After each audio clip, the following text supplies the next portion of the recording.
Hindi namin pinalampas yung lugar na to para hindi gawin yung 0.5 challenge, guys. Tingnan nyo naman. So, ito ay sa Patar Beach.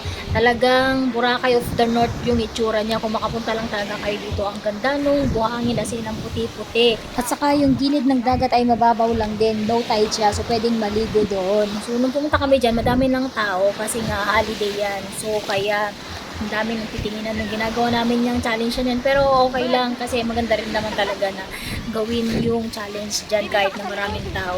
So hindi nga lang siya pwedeng lagyan ng music, alam niyo na, so bawal ma-CPR, kaya yan, inodyo ko na lang, umpisa lang yung may music. So enjoy guys, masyal din kayo dito pag napunta kayo sa North. Hindi kayo masisisi na kahit mahaba yung biyahe, sulit naman yung pagstay nyo dyan. Unmuted din tong video na to para marinig nyo yung hampas ng alon dun sa Dalampasigan. Ayan o, nakaka-relax itong lugar na to.